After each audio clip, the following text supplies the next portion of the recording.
with Economic Lafayette House today to talk to us about substance and alcohol disorders and treatment. So I'm going to turn it over to Kelly.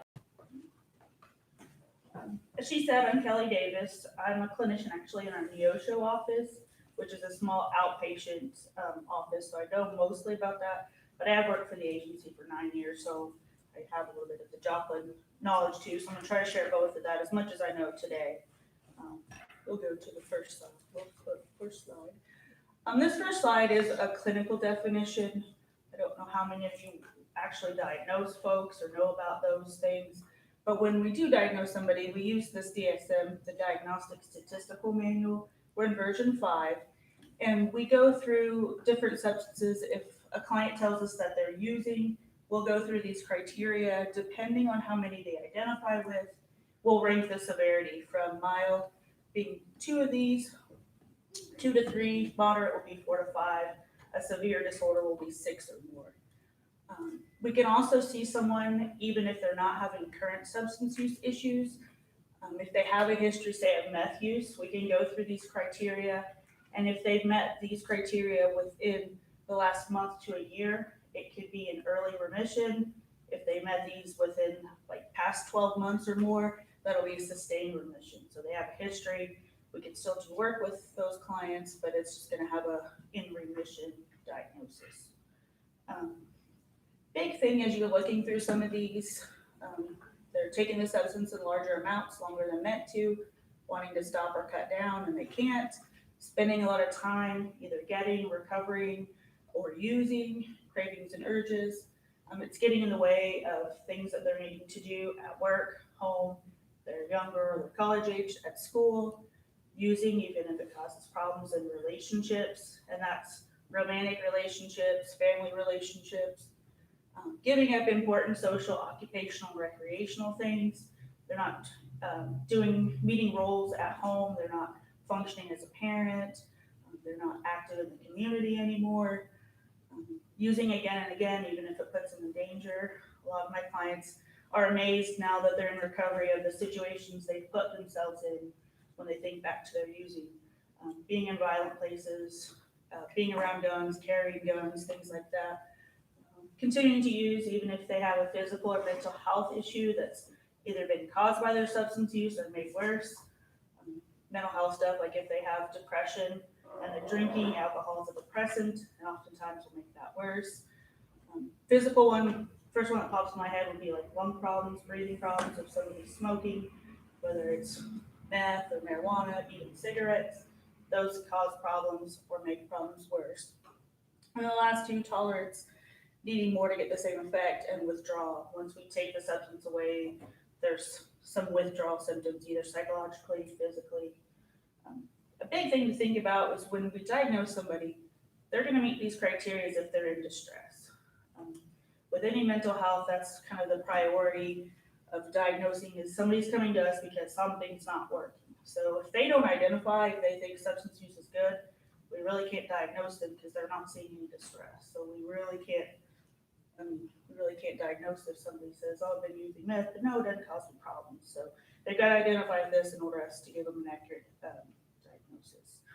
When we do diagnose, we'll go through each substance that they use, and all those are diagnosed separately. So if they're using meth and marijuana, they have a meth diagnosis. If you do the same category for marijuana, they'll have a marijuana diagnosis. And since tobacco and nicotine are addicting, we also diagnose for those disorders when we meet with clients. And this is through the American Psychiatric Association. They're the ones that put out the DSM. Again, another definition from the American Psychiatric Association. Think of addiction as a brain disease. We now look at addiction, substance use, as a brain medical disorder. It's a disease. Somebody's brain is not working the same as somebody that doesn't struggle with these problems. And that can be substance use, could be gambling, could be sex, could be food. All of these kinds of things trigger the pleasure center in our brain. Some things do that on a necessary biological need. It feels good to eat, so we keep eating, we survive. It feels good to engage in sex, so we continue to have sex, so our species survive. Unfortunately, drugs and alcohol trigger that same center, and they hijack it way more. Um, I really like this HBO addiction documentary. It talks about this. They liken this issue to a problem with like our stop and go system in our brain. We're all equipped with a go system that says this feels good, keep doing it. But we also have a break system that says, whoa, this is too much. Like if we're eating, I'm getting full, I better stop. With someone with substance use or any kind of addiction problem, those breaks don't work as well. It may be that they're seeing consequences of, I've lost my kids, I've got legal issues, my health is bad, I lost my job, but those breaks still aren't working that well. It's, kind of takes over and there's a preoccupation, there's issues with impulse control. So that's what's going on in someone's brain. So it's not just somebody bent on making bad choices or being unhealthy, but neurologically there are differences in our brains. We liken it to a thinking disease. It connects to those cognitive abilities, those decision-making, problem-solving, coping skills. So CBT, cognitive behavioral therapy, is often a big part of substance abuse treatment. On the flip side of substance use is recovery. It's important to know recovery is a process, and it's a process of bettering ourselves. SAMHSA, the Substance Abuse and Mental Health Service Administration, part of the Department of Health, has defined it in these 4 separate categories. Health, we're looking at bettering that. Home, is there stability? Is housing safe? Are they able to maintain that, have supports around? Do they have people that are high risk? A big one that I'll see is purpose. I have clients coming in and they've been in survival mode. They don't have goals. They don't have even something that day that they're working towards. It's been, I'm going to use, how do I get more? How do I survive? Where am I staying tonight? So kind of giving their life more meaning. And a lot of the Next One's community, a lot of our people are isolated. There's a lot of shame and guilt with substance use. Family members may be upset, so they withdraw. So connecting them to community, getting those relationships built back up, making them aware of the bigger picture and that they're an important part of our society. It's also important to keep in mind that recovery is bigger than just sobriety. We're not just taking a substance away. If we just took a substance away, there'd still be those underlying issues that somebody's using for a reason. So recovery is going to be that process of helping them get better, helping them do something different. Let's see. Yeah, that's it on that one. It's more basic terms. Relapse, probably most of us know what that means, and that's just returning to use. But there are 3 parts. Relapse just isn't the physical use of a substance. It often starts with mental and emotional relapse. Stop taking care of ourselves the way we should. We stop going to meetings, we stop going to treatment, or if we're still going to treatment, we're not really engaged, we're kind of just going through the motions. Relationships at home, maybe we're not problem solving anymore like we should, we're not coping, we're letting stress get to us. I compare it with clients to like a train, like you're climbing on board when you start this process of relapse. Emotional, mental, the train's giving up, the engine starts revving, or starts going down the track. Physical relapse is going to be the train's going full force. So if somebody can recognize those early mental and emotional relapse, we can hopefully stop the train before they actually physically use. So that's often help them be safer. Tolerance and withdrawal, again, those are criteria we use to diagnose. Tolerance, again, is needing more to get the same effect. Withdrawal are physical, cognitive, emotional symptoms once we take the substance away. For me, easy way to understand that if we don't struggle with drugs and alcohol, most people drink caffeine, coffee. If we take that away, headaches are a big symptom. That's a sign of physical withdrawal from caffeine. Our body's used to having that. We take it away, our blood vessels aren't sure what to do now. They're preparing for caffeine, and that results in a headache. Nicotine is one that has, I know, a lot of mental and emotional withdrawal symptoms. People are often irritable and moody once they quit smoking. So those are some examples that I think sometimes are easier to see. Triggers are just a response to a stimulus, and these can be lots of things. They can be things that we wouldn't necessarily even think of. I had a client that worked in a hotel and she was cleaning and ran across a straw, which was something she used when she used. Spoons can be a trigger. For people that smoke marijuana, they're often triggered by skunk smells just because that's how marijuana smells. Recently, I was talking to some clients in a group and we were talking about they were former IV users, and going even to the doctor can be a trigger if they have to get blood work or any kind of shots, because that's what they used with. So, and sometimes it even makes it harder if they've had long history of IV use. It's difficult to give blood to do all those things because veins aren't in a good shape. So one of those things is not only are they triggers, but sometimes this can impact their access to getting those kinds of care. Urges are often connected to triggers. We might have a trigger, something reminds us, and then we have a desire to use. Not necessarily the case. Sometimes a trigger is just a passing thought. Then an urge is something we may or may not act on. One of the things that's big in treatment is we help clients find alternatives to urges, because they're going to happen. Something's going to come up that either stress out, or sometimes it just pops in their brain. They get bored and their mind goes there. So we help them learn coping skills, alternative behaviors to help deal with that. That's a lot of what that CBT stuff is for. And then a big part of recovery is looking at co-occurring disorders. And that just means there's mental health stuff going on and substance use. It can be more than one mental health thing, more than one substance, but we've got both of those going on. Questions or anything so far? You're describing our family. Right. Some of our family. Right. I know this is kind of small to see, but this shows us a lot of the process of beginning use. Down here at the very bottom is when things get worse, and then up the side of recovery. It's important to know substance use doesn't automatically start as an addiction. Up here, you can see that where it says occasional relief drinking or occasional using. Substance use often starts in adolescent, so it's somebody maybe partying with friends on the weekend. Maybe they're having a drink or two. And again, with tolerance, maybe a drink or two is getting them drunk. But as they go through this, more and more things start getting worse. We go to more constant drinking or using,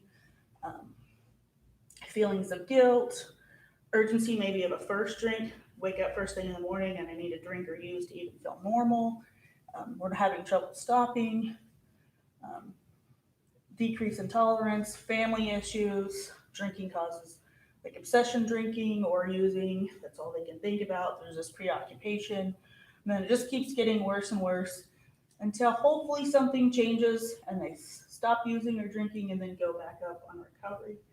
We'll notice the ultimate way to stop using is death. Unfortunately, for some of our people, that's what it takes for them to stop using. They don't make it to recovery, or if they did and they go back to using, they don't make it to recovery again.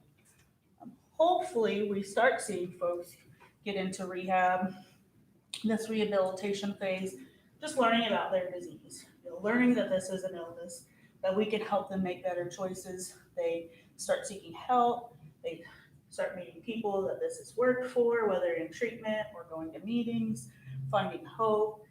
Again, connecting them to community purpose, kind of getting them back out there of, you're meaningful, you're important, you have more potential than this. Lafayette House works a lot on empowering their clients. They have the ability to be healthy and successful, so we help them through this process. And that's just a good way to see kind of what that cycle or what that process looks like. Questions on that? So these, I just have a list of treatment options. I'll go through each of these. The next one for you. That's all I had on that one. First one I put up here is the most intense, detox or detoxification. This is somebody that's currently used within the last few hours, the last few days, and they're going to need some kind of medical help if we take substances away. Lafayette House doesn't have those capabilities, so we refer to the hospital. New Directions at Ozark will take people in and they can do that, but they go to a hospital so where they can get medical care. these physical withdrawal symptoms.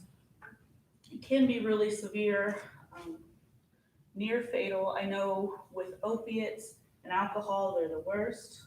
Opiate withdrawal is like a very severe flu. When somebody takes opiates for a long period of time, just as a side effect of the opiate use, there's often constipation. Again, your body's used to that, take that away. So they have flu-like symptoms, diarrhea, nausea, a lot of weakness. And so we need to help somebody be safe in doing that. And looking at this is also helpful because, if somebody's gonna get that sick, are they gonna quit using without support and assistance? If I stop using opiates, I'm gonna be sick, odds are they probably don't wanna do that. And who wants to feel that way? And sometimes this is necessary if somebody just wants to quit using, and we'll talk a little bit about MAT later, or if they just want to stop using, it's necessary for them to go through this prior to getting into some kind of treatment. If you're feeling that miserable, it's going to be really hard to go into counseling, to look at what you need, because all you can see is, I feel terrible. So we have somebody do this, and then they can come into our services or Ozark Center or other places that have treatment. And again, these are the places to go to. Around here in the hospitals, or Ozark has New Directions that does some detox.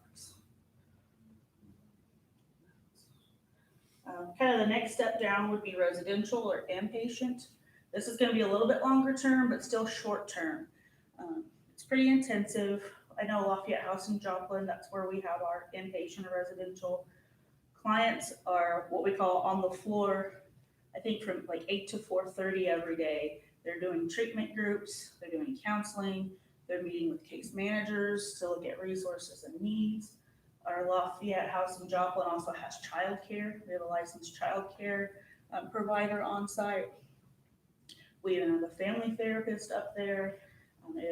If our lady's bringing children with them and they're needing help, we have a children's therapist. We'll start looking at mental health, MAT services, which are the medication-assisted treatment, and also looking at, I didn't put it up there, but we also do random UAs, just as accountability to keep someone honest, an easy way for us to find out and for them to show us, are you using or not? So that's part of it. Typically lasts a few weeks to about a month, 21 days, 28 days. And criteria for that is usually somebody that's using daily. They maybe can stay sober a few days, but it's hard for them to go much past that. Again, where to go is Lafayette House in Ozark. I know around here that's pretty much our treatment places. The Lafayette House here in Joplin has inpatient. Our Neosho office doesn't. We have beds for 16 women and up to 10 children. And then again, Ozark has New Directions, and they take both men and women. So men do have an option around here. Outpatient is a little less intense than residential. Those same services that we offer in residential are going to be part of outpatient as well. Counseling, case management, we have group therapy or group education where we're either processing things as a group or learning things as a group. If you are in services with our Joplin office, again, they have childcare. We can still access family therapy, children's therapy, helping with resources through that case management. But the difference is clients come to us for those services and then they go home at night. Maybe they're for just a few hours and they can go back home. They're not staying the night, they're not living, whereas that's the case in residential. Services are quite a bit longer. I know in our Neosho office, it's typically like 3 to 4 months would be probably bare minimum. And that's somebody that maybe has a mild substance use disorder. They maybe just need some education, so a few coping skills. Typically, we're going to see 6 months to even over a year. We do referrals for treatment court, and those programs, I know McDonald and Newton County are at least 13 months. So we're going to have people for a little bit over a year. I have a client right now that's going on the end of the year, that'll be 4 years that she's been with us. Just, kind of depending on need, what's going on, what are those underlying issues, what are supports like on the outside. And we're pretty loose with criteria to admit to outpatient. History of substance use, and that could be somebody that really would benefit from inpatient, but they're not willing to go, they're not ready to go, they don't want to go. So we can get them started at least with outpatient. If they continue to struggle, then hopefully we can review for that, and maybe they'll be willing to later. Sometimes not, but we kind of meet them where they're at, and if they're willing to do treatment, we start them with whatever they're willing to do. And also, we can treat somebody that has a history of substance use. I had a client come back, and she was, I think, 4 or 5 years sober or in recovery at that time, but was dealing with a lot of stuff, and she wanted to come back into treatment for just kind of like a review, relapse prevention. I don't want to use, help me figure this out so I don't have to go back to using. Again, Joplin and Neosho Lafayette, Ozark Center has locations in both places as well. And then in addition to treatment, the outpatient, even Detox could work with this in residential, or we'll be addressing mental health and medication assisted treatment. Again, really important to address mental health. It's often going to be an underlying issue of substance use. Sometimes it's hard in the beginning. Is this related to mental health? Is this related to substance use? Because it can look similar. But if we do an intake and we realize somebody has kind of this stuff going on, maybe they have history, maybe this stuff was going on before they ever started using, we're going to help them either access our in-house services or hopefully get them to a referral at another agency, Ozark Center, or with an outside provider. A lot of the mental health issues we see are depression, anxiety, bipolar. Lafayette House, I know, does a lot with trauma because we also have services for domestic violence and sexual assault, PTSD, post-traumatic stress disorder. Unfortunately, that goes hand in hand with substance use. I don't know. There are very few of my clients that come in with substance use disorder that haven't been through some kind of abuse or trauma. So most often we're going to be seeing that it may not be to the level of PTSD, but there's some kind of trauma that we need to be aware of. And that impacts treatment. Somebody that's been traumatized may be resistant. They may not trust people, and that's going to play out. And maybe they look resistant to doing things, but it's just they've been traumatized, and these are their coping or defense mechanisms. So we look at that stuff in order to help. Also, there's medication-assisted treatment, and that's going to be stuff like we hear Suboxone, Vivitrol, Camprol, Antabuse, naltrexone. These are medications that help with those withdrawal symptoms, help with cravings. Again, like I talked about with detox, we take those substances away. Oftentimes, especially with opiates and alcohol, somebody's going to get pretty sick. So if we can give them something else that's going to help these withdrawal symptoms, it's going to help cravings and get rid of cravings and urges, or at least reduce them, and they're not getting high, think about the quality of life that's going to help them with.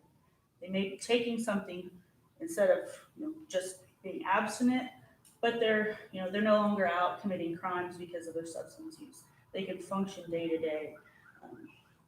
So that's been a big thing these last few years since I've been doing services. Again, Lafayette House has in-house services. We have some providers that we do telepsych with. We also have a psych nurse we borrow from another agency, or we refer out.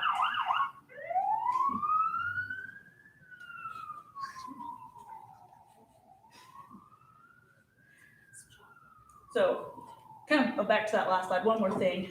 Sorry.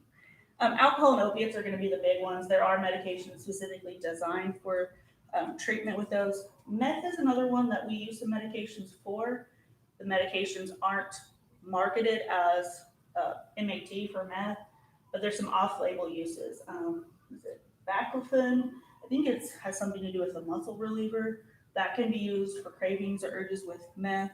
Naltrexone is one that's often used with opiates and alcohol, but that also can help with cravings and urges for meth. So sometimes our providers may use those off-label to help as a sort of like an MAT, but not necessarily marketed specifically for that. Yeah. And then kind of the last level of care will be self-help needs. And these aren't treatment. These aren't through a treatment provider. These are non-treatment meetings out in the community. We've probably all heard of AA, NA. These are meetings that are led by community members in recovery. Most often they center around the 12 steps. They focus on providing support, learning about substance use, hooking people up with a sponsor, which is like a mentor, somebody that's been in recovery a little bit longer and can help you work through those things. Even though it's not through treatment, I know at Lafayette House we do a lot of work with the 12 steps. So we work in conjunction a lot of times with similar concepts that they're seeing at meetings or that they're doing at meetings. And the 12 steps is just a program to help, again, address those underlying issues. The very first step is we admitted we are powerless over whatever substance. There's also codependent groups, so admitting powerless over relationships, and that life was unmanageable. So it's getting someone to acknowledge that that's a problem, things aren't working well, I'm not handling things. And then the next couple of steps are identifying with and beginning just to utilize a higher power, whether that's God, another spiritual kind of identity. I've even had clients that weren't spiritual, but they're connecting this to the universe. Like, I'm part of this great mobile, I matter. There's something out there that when I do something, it impacts something else. So even kind of getting them bought into that.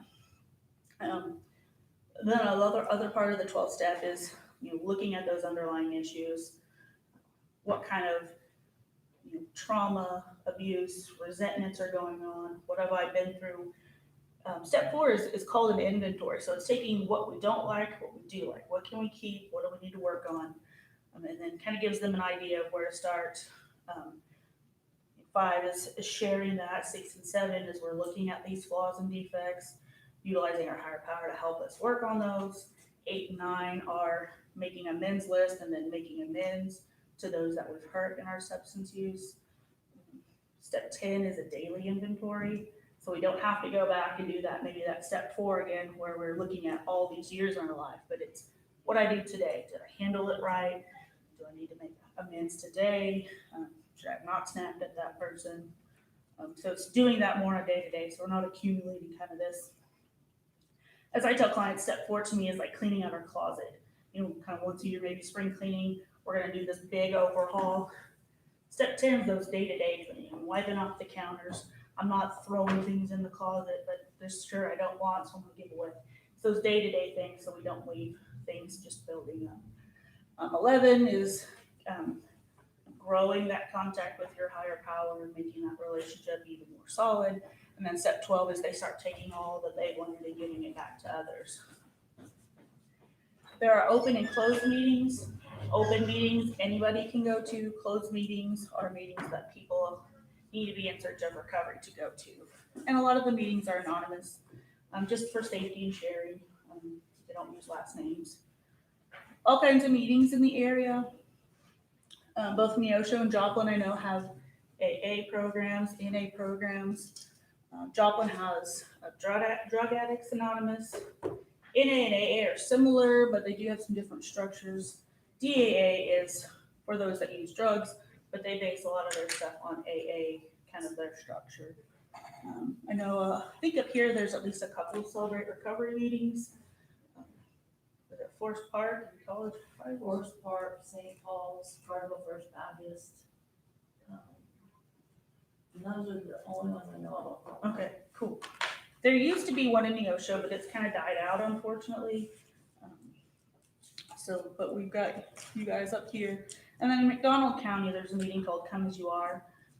Like Celebrate Recovery, it's faith-based. I'm looking usually at higher power as a Christian God. That just started as some of our people down there wanted a meeting other than AA.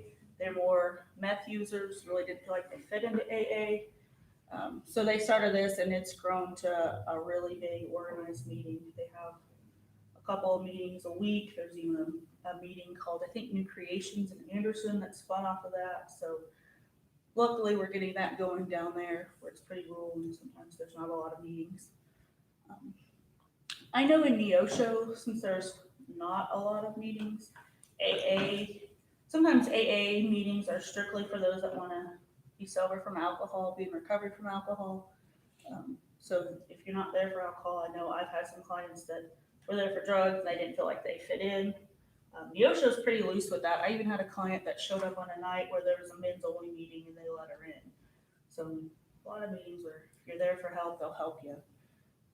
There is a place in Neosho called the Kelly Club, and that's where a lot of the meetings are. There's a man named Ed that works there pretty much 8 to 5, Monday through Friday. And he does some of the meetings, and if you stop in there just looking for a meeting, he can give you that information. And I know he'll also sit down and talk with somebody just on a one-on-one basis, so we're lucky to have that in Neosho. It's kind of what meetings look like. I do know that there are some teen-specific meetings. I couldn't find any in our area. There's an Alateen, which is kind of like Al-Anon for those. It'd be for teenagers with loved ones that are in recovery or have substance use problems. Al-Anon are more geared towards adults. I did find an Alateen meeting in Pittsburgh. I don't know if you guys have any of that. Is that something that PATH does as well? I don't know. I know PATH is Ozark Center and they help people that are, from 17 to 24. I couldn't find any. I tried to Google just to see what's out there. That Pittsburgh one was the one that popped up on the official Alateen website. So there may be those out here, but there's not any that I'm aware of right now. So now we know kind of about substance use, what it looks like. How do we get in? Like I said before, I know more obviously the Lafayette House process. Pretty easy to get into our services. Give us a call. We have our Joplin office, we have our Neosho office. We have a 24-hour hotline that's available after hours and on weekends. It's a 1-800 number. So just call. You'll get a staff member that can help you assess your needs. What level of care are you looking for? What can we help you get into? Again, even if somebody's saying, I'm having struggle staying away from drugs even for a few days, but they're not wanting to do inpatient, or maybe they live in Neosho and getting to Joplin's going to be a thing. We kind of just take them where they're at. We'll take calls at our Neosho office and get them into residential if that's where they're at and that's what they need to do. So just call any of our locations and we'll help you get that figured out. We have all kinds of referral sources. These are the biggest ones. Obviously, EDFS, Family Services are sending folks our way. Probation, again, we do treatment court referrals. Lafayette House in Joplin has started doing that with Jasper County as well. That's pretty new within the last year. And sometimes folks just come in on their own. Maybe a family member is encouraging them to come in, but no other outside agency is coming in. But somebody or sometimes themselves are realizing that things aren't working out. So we'll talk to them, see what kind of care they need. If they need more immediate, like MAT services, if they're using opiates and they want those, they don't want to keep using, we can even get them in a little sooner. We can get them set up with a site provider sooner to get medications going, just because that helps them get into recovery. Big epidemic with opiates right now. Opiates are pretty lethal. A lot of overdose, a lot of fatalities with that. So we really want to help somebody that's wanting help get into treatment. And I know in Neosho, it usually is within a week we can get you started for services. Even if we are a little bit busier and we don't necessarily have appointment times to get the whole thing started, because our treatment down there is 2 counselors, the case manager, our director, and our office manager. So we're kind of limited at times, but we'll at least get somebody in with clinical staff sometime that week just to meet a face, get an idea of what we offer, kind of start building those relationships to hopefully keep them coming in the door. It's really critical that we start that early. If we tell somebody, no, we can't see until next week, or we got availability in a month, what's going to happen between now and then? Are they going to change their mind? Are they going to overdose?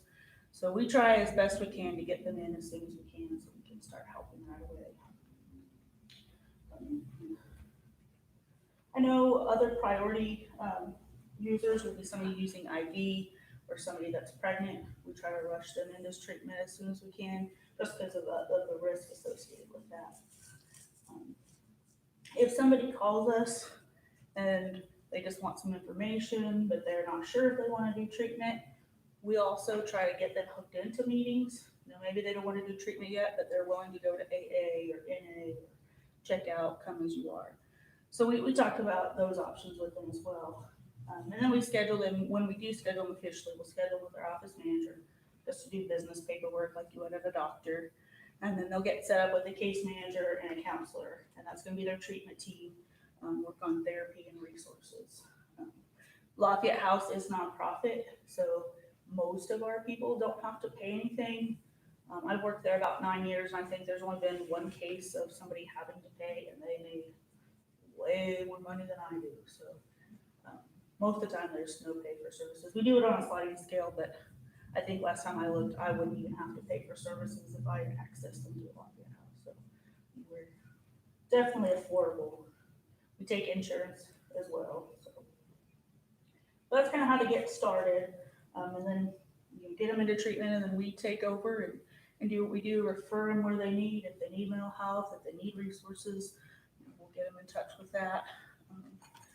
So that's kind of what I put on our end. The next slide is beginning to look at how other agencies can help. What can you guys do to help us, do to help people with substance use issues? Big thing that I immediately thought of was resources and needs. I have had clients come in, literally the only thing they have are the clothes on their back. No house, no job, no money, probably not a lot of access to food. I know we had a client once that we got into the shelter, and we were able to help providing some food for them, getting peanut butter and jelly sandwiches during the day. So sometimes we gotta think of where somebody's starting at. They may have bare minimum. Maybe the first thing we could do is help them, get into treatment or even get into our services. What can you guys offer? Do they need housing? Do they need housing assistance? Where are they staying at? And it may be even we help them just get into a shelter for now. If they have housing, are they getting bills paid? Do they need help with those resources? Are they working? Do they need help even in figuring out how to apply for a job?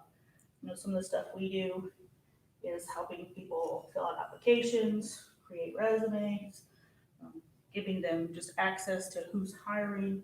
We can try to keep track of local jobs. I know at one point, I think Economic Security and Neosho, it's been a while, but they did some job training, which was really helpful.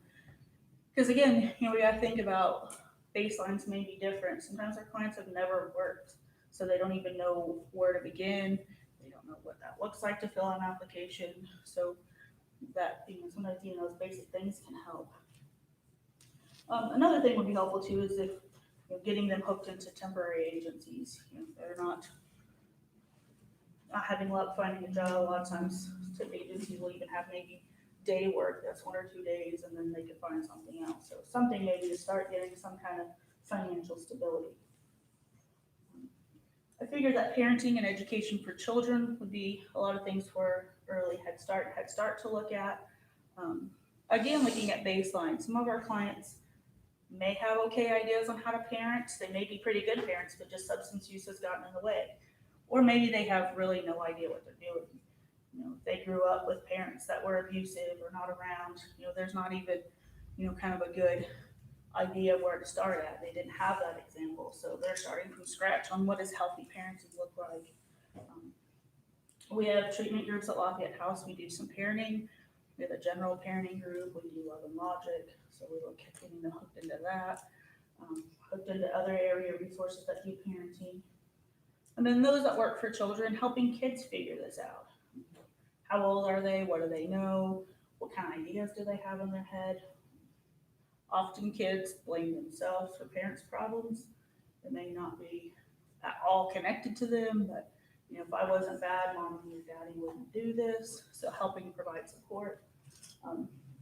I also brought a book for kids that I thought if anybody was in Head Start might be interested in. It's called My Dad Loves Me, My Dad Has a Disease.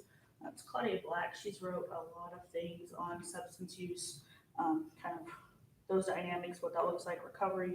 I really like this because it's geared towards kids, and it breaks it up. There are 3 sections: addiction, our feelings, and getting well. So what do those things look like from the eyes of a kid? I marked one of these pages that I really like.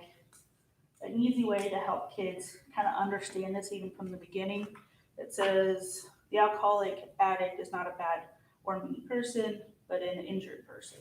So this kid drew a picture of an injured person going to the hospital. So to them, this is maybe a way to describe mom or dad or a caretaker going into treatment.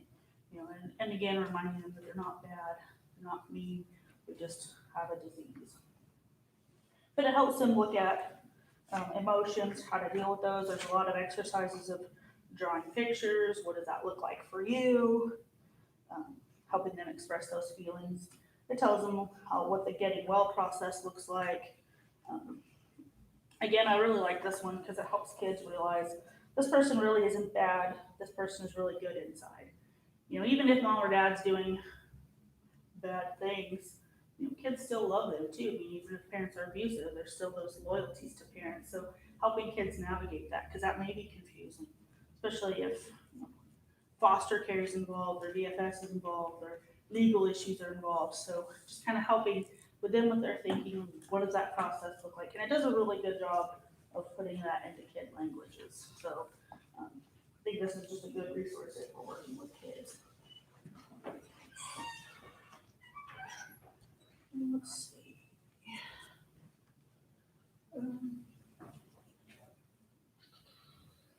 So another way to help is looking at our support. It may not be those tangible things, but what are we doing to support the individual? How can we create those relationships that are healthy? They learn to trust us, and we can help them improve their life. A big thing that I think is important for those of us in the helping profession is we set boundaries. I know for myself, I want to help, I want to fix things, but I don't want to take over. I don't want to do too little and continue to enable behaviors or make excuses, but I also don't want to do things that a client can do themselves. I know when we have our clients meet with case managers, if they're capable of making phone calls, they know how to do that, and that's not an issue. Let them make phone calls. You know, maybe just give them that information and follow up if they've contacted anybody. I've also had clients that maybe they've had trauma and talking on the phone is a big deal. So maybe we have to start there and helping them make those phone calls, create scripts on when you call. These are some of the things to ask about. And again, we don't want to take over, but we also don't want too loose to where this becomes personal. We start taking on problems if they don't show for appointments, if they drop out of treatment, they go back to using, having those boundaries that we can care, but we can't make that our problem. And that's a big thing for us, especially if we're helpers. We get burnt out really easy if we start doing too much, or if we start doing too much and they're not willing to do anything. We're doing more work than they're willing to do. So finding that balance for us and for them. One of the things that's helped me a lot in the past 9 years as I've worked with substance use is meeting clients where they're at. Where are they in these stages of change? Oftentimes, like I said, it's not their idea that they're in treatment or that they need to do some changes. So where are they at? And the better I can meet them there, the better I'm going to do as a professional, because I'm not going to get frustrated with trying to make them at another stage where they're not, and also help them work through that resistance instead of just getting frustrated. The first stage is pre-contemplation, not even thinking about they have a problem. Maybe it's not ever been brought to their attention. Maybe they're been using a long time, but they haven't had legal involvement for some reason or another. They've been able to keep their jobs. So sometimes it's those things at play that something's not tipped them off yet that substance use is a problem. Contemplation is moving into, okay, I kind of see that it's a problem. Maybe so-and-so's right. Maybe I need to listen to my probation officer or my spouse. So they start thinking, maybe this is a problem. Maybe I need to be doing something different. Preparation is another step towards that. Figuring out an action plan, who to call, where can I go, where are those phone numbers, what's that going to look like, how am I going to get there, kind of all that, just getting ready. Action as we start doing things. We get into treatment, we start making changes, we start maybe going to meetings, we start working on trauma, getting mental health help. And then maintenance is just maintaining those changes. We keep doing the things that we need to be doing. And it's also important to know that even though these are pretty linear, it doesn't necessarily mean that somebody's just going to go right through them and keep going right through them. I've had clients that went through all of these phases. They graduate treatment, they go back to using, and then it takes them a while. Maybe they don't ever come back to treatment because all of a sudden now, I don't really have a problem. I start drinking again, I can handle this. So they may even go back to that pre-contemplation stage even after they've made changes and sustained changes for a while. So just kind of keep that in mind as we're working with people. It's always important to stay informed about substance use and resources, what's out there to help. I think MAT's been the big one that we're having to be educated on in the last few years. That's been new. Looking at opiate use the way that we do is kind of the new trend. So kind of what's going on in our community. And again, for our health, our mental health, and also to help clients, remember substance use is a disease. This isn't somebody that's just trying to make your job hard. They're not doing these things on purpose. This is somebody that's struggling. His brain is just not working like maybe not like ours is. And also that helps us, really figure out when somebody relapses, not making to take it personally, or, not to judge them as a parent because they don't really love their kids or they wouldn't abuse. This is a disease, the brain's not working. So, helping them meet someone where they're at again. And one of the things that helps me with this too is I was at a training and it was put in my attention, what are we asking of clients when they come into treatment? Often it's changing their entire lives. It's moving somewhere different. You can't hang out with these people anymore because they're high risk. And that could be, I've had clients that have had to set boundaries with their own children. They have adult children that use, but they're not healthy to be around. That's hard for me to think about if somebody said you can't be around your daughter. But we're asking people to make these changes. So kind of put it in that perspective of these are a lot of changes. Change is scary. If we think about making changes like that, that's easy to see why there might be that struggle.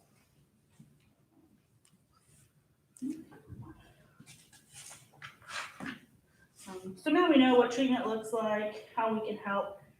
How do we recognize this? If somebody's not already involved in that, we don't already have that history, what could tip us off that maybe this is going on and we need to help somebody access treatment? These are very similar to some of the criteria for diagnosis. First one is, if we know somebody's drinking, we know somebody uses prescription medications, do we have any information on how they use that? They maybe tell us that they went out drinking with friends, but they're just gonna have a shot and they blacked out drunk. Are they, sharing that they're using illicit drugs? That's gonna tell us that probably a problem because it's pretty hard to just use illicit drugs just every once in a while. Have there been changes in personality? Maybe this person used to be super friendly and now they're moody and irritable. They're not as cooperative when we try to work with them. To their physical symptoms, bloodshot eyes, glassy eyes. We're all probably pretty familiar with somebody that has long-term history of meth use, what that looks like, really thin, gaunt, dark eyes could be part of it. Looking at changes in daily routines. Are they missing appointments? Can we get a hold of them on the phone anymore? Are they sleeping a lot? Are they not sleeping at all? Do we know what appetite and food looks like for them? Do they stop caring about their grooming, their dress? Are they coming in unshowered? They're wearing the same clothes that we saw them in yesterday. Are they having any kind of financial issues? All of a sudden they have no money, even though we've hooked them up with these resources. They still aren't getting bills paid. They're still having issues with housing. Are they changing who they're hanging out with? A lot of us know if we work with substance use, we kind of know sometimes those people in that crowd, are they mentioning so-and-so, and we know that they're high risk. And then those of us that work with kids, what are kids doing? Kids coming in to Head Start and talking about mom or dad drinking or using. When they play, do they mimic these things? Are they pretending to have parties or chugging a beer or mentioning those things? So those can tip us off. Also, if maybe they're not using now, but we know we have that history. We know maybe a family history. If they're a younger adult, a teenager, mom and dad substance users, that's going to give us a tip maybe to keep an eye out for things. But one thing to think, these are just going to be ways to start a conversation with somebody. These aren't necessarily the end all be all. Some of these do even look like mental health problems, like lack of hygiene, sleep issues, personality changes, irritability. Those things look like depression or anxiety. So just because we see these things going on, it's not helpful for us to assume that these are substance use indicators.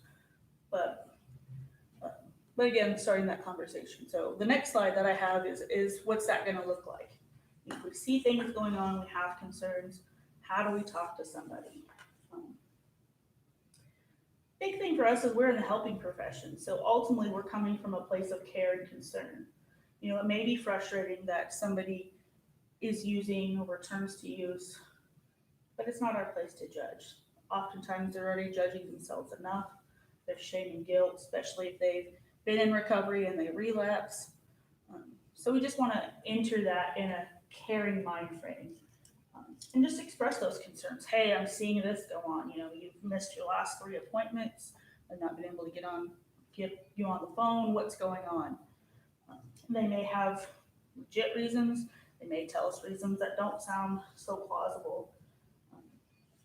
That can also help us talk about, you know, if they say, oh, I've been drinking a little, you know, help them explore that. Are they having consequences? You know, help them recognize maybe if it's starting to cause problems. You know, or you know, you're missing things that's, you know, not helpful for you.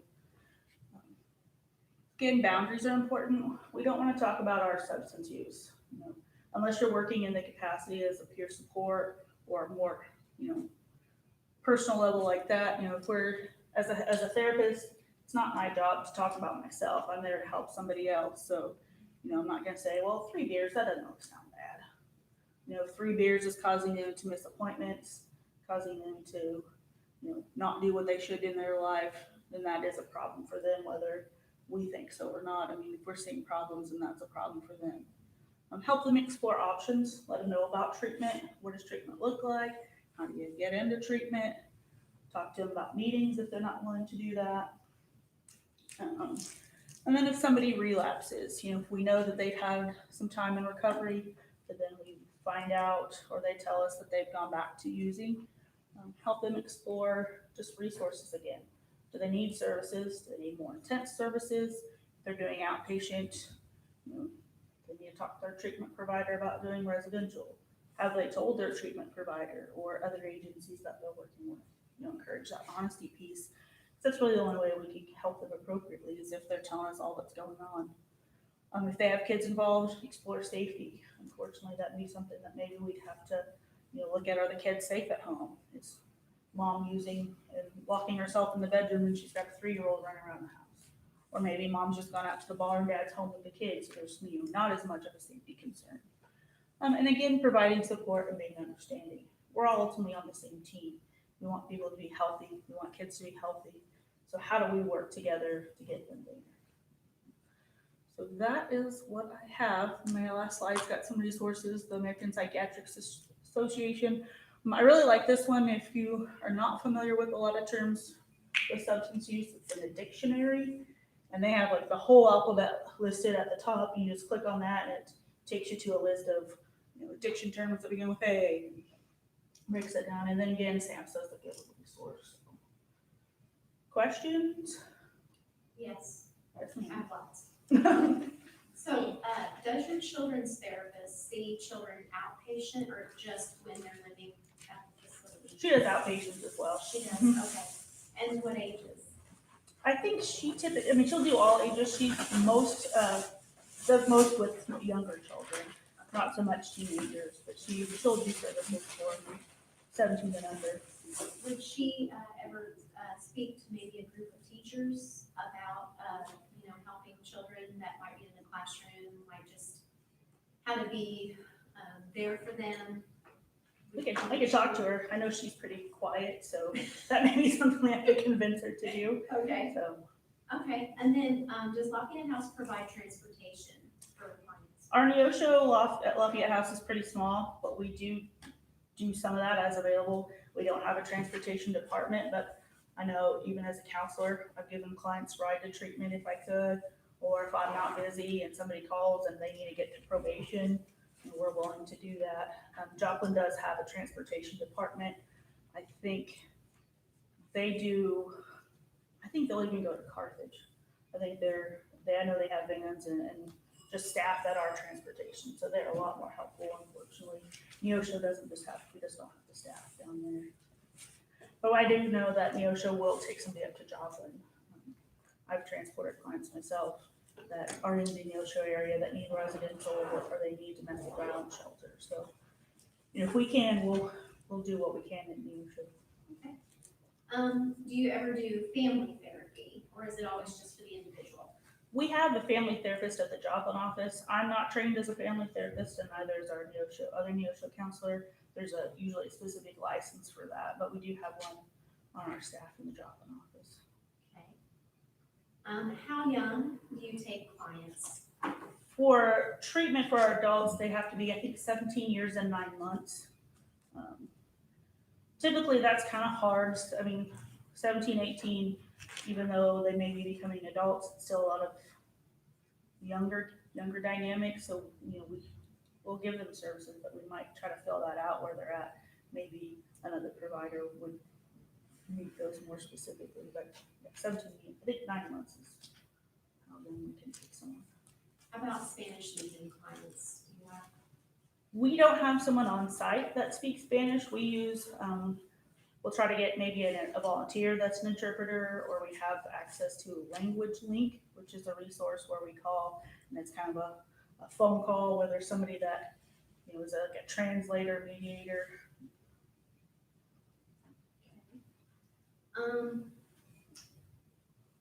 Who is the most successful in overcoming addiction?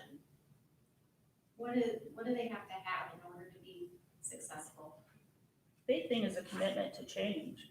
Open-mindedness. They're willing to do things to make changes.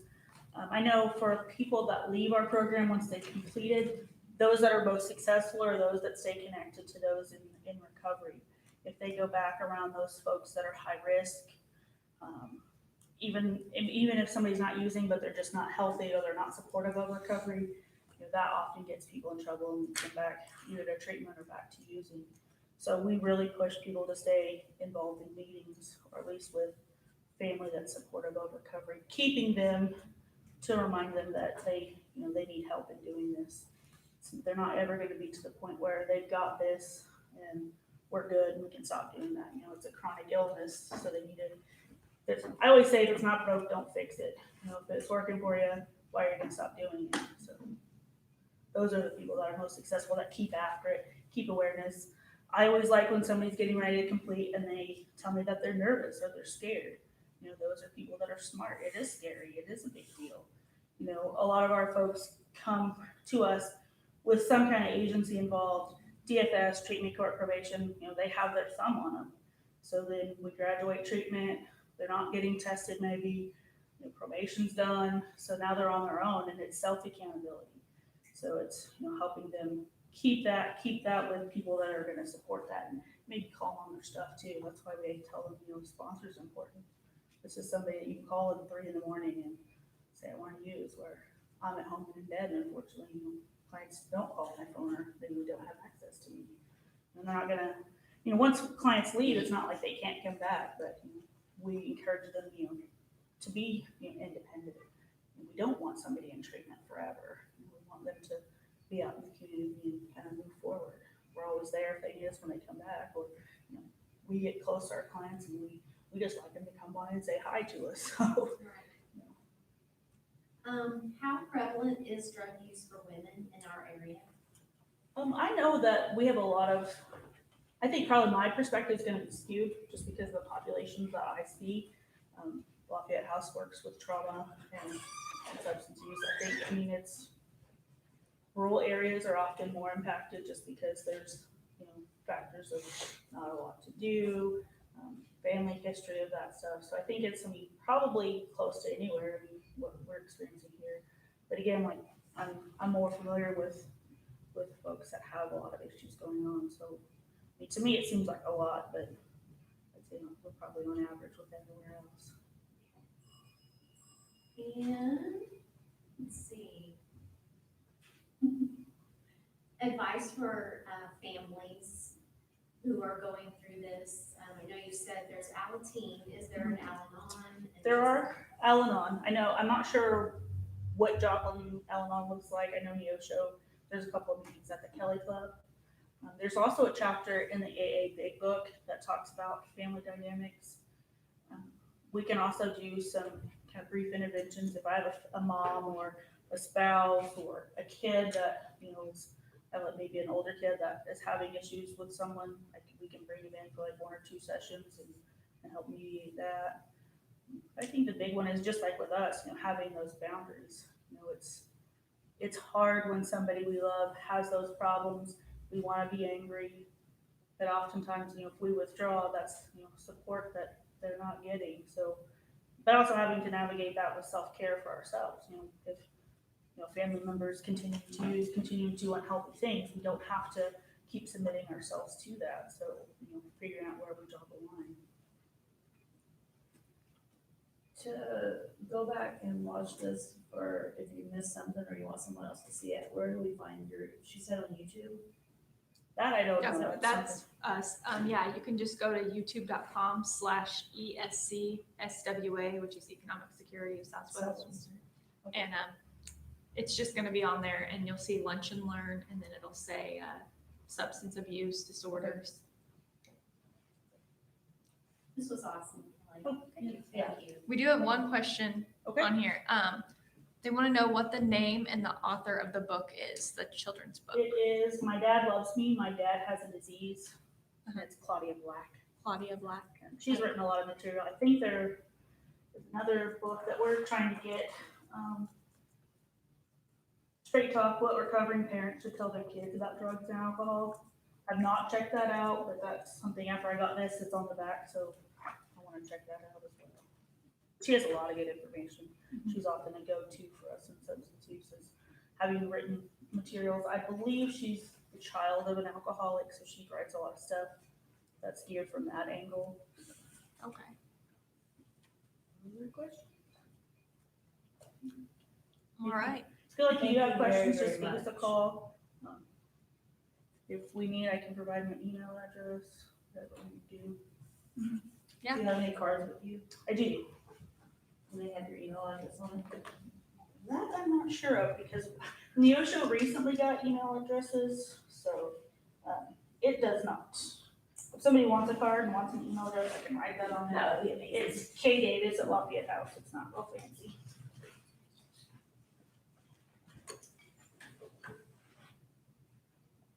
So we do a lot of celebrity recovery, so. Good. Is Oh, it no, not Neosho one. It's K Davis at Lafayette House. dot? Is it .org? .org. Thank you so much. Okay. Thank All you right. guys. Thank you. Thank you. Thank you.